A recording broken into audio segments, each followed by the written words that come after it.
Wellington posties are defying NZ Post bosses by refusing to deliver a flyer claiming it contains misinformation.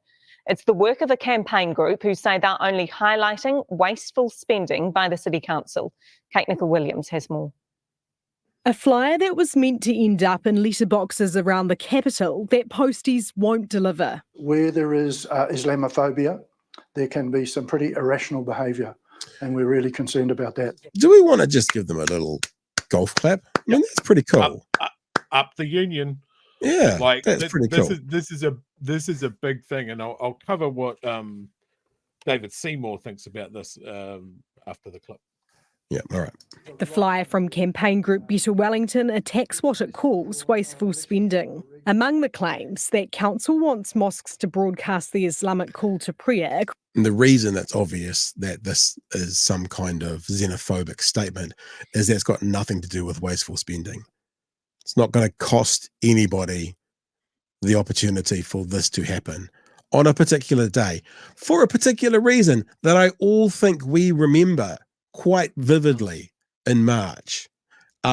So this has been couched as we want them to not spend too much money. By the way, can we shut those Muslims up? That's not okay. That's got nothing to do with saving money. Sorry, True, you're going to say something? Yeah, just absolutely tagging on and removing it from all context.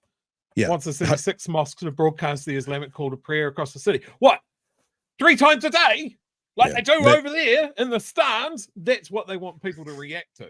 Yeah. And that's basically what the union says right here. Across the city. No context. Is this every day? Is it 6 times a day? The council says staff were asked to clarify noise rules for calls to prayer on the anniversary of the March 15th terror attack. To use us as a political football to get a message across, that's shameful. And they should really look at themselves. He says the Kilburnie Mosque wanted to check with council they could have their call to prayer outside as part of commemorations. This is a classic case where people are deliberately inciting hate against a vulnerable community. And we have no legislative, no scaffolding to support us. But the campaign group says the council has lost focus and shouldn't be involved in religious activities. It's emblematic of the fact they're thinking about social justice rather than getting the rates down and fiscal responsibility.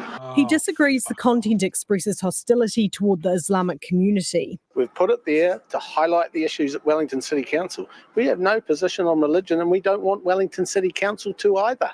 Why are they meddling in this? New Zealand. I wonder how much of a fuss they've ever put out with like the cathedral bells ringing, you know, because the cathedral bells ringing in the central city is a religious experience, you know, that, yeah. I wonder how often they've done, spent probably tens of not. Yeah. I wonder how often they've complained about that. Post declined an interview, but says it's not appropriate to censor what it will and won't deliver. The State-Owned Enterprises Act. It's very clear that New Zealand Post is to be an organisation that exhibits a sense of social responsibility. The union's calling for the Human Rights Commission to intervene as the posties' protest continues. Kate Nichol-Williams, One News. So let's have a first crack at that, but there is a lot more to go on this, actually. It's actually quite a full topic to talk about, including who the heck are these dudes and dudettes. But here's the actual flyer to start with, right? Now, Chewy, do you notice anything in the wording? And have we heard this before? Wellington, take back your city. Make Wellington great again. From the unknown enemy. Back on track. Yeah. Take back from war? Who? Is there any mention of war question.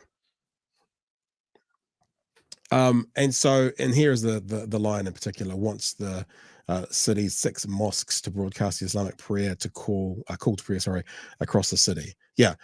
In commemoration of 51 New Zealanders being killed at gunpoint in our worst terrorist act New Zealand has ever seen, and is still in some part broken in half because of. Here's the question, right, Chewy? Here's the question. Do you think that these people would have a problem on Anzac Day with, say, a 21 gun salute?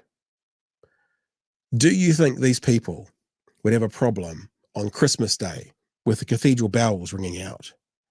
If the answer to those 2 questions is probably not, then what the fuck is this about? Anything other than Islamophobia. Chewy.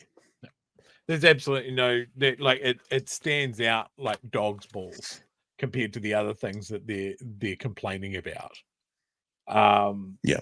This is just exactly what we're talking about. It's like Better Wellington is just another ratepayers group that's like, we don't like money being spent on things that we don't like, and also let's chuck in a good dose of racism wherever we can. Is that what they're about? So there was a press release done to Scoop today. Scoop did a story on this, and I think they got some of both of the perspectives on there. And I want to read from you the response from ratepayers, the ratepayers people, whatever they're called, Better Wellington. Just all I want you to do is listen to the phrasing and see if this kind of wording is reminiscent of any aspect of the political world that is becoming uglier and uglier at the moment. Wellington City Councillors installed by the Labour and Green parties don't want Wellington residents to read our flyer. Attempts to subvert the communication and distribution of facts to Wellington residents is an attack on the principles of freedom of speech and freedom of information. In all caps, this is not the first time that councillors have tried to censor information or subvert these principles. These buzzwords, these keywords like free speech, I'm just so surprised woke's not in there somewhere. And this leads back to this idea of, no, I'm not saying that this is an Atlas Network, poster child, but it's that world that uses these things as coded language. Yeah, there you go. Coded language with a very different agenda behind it.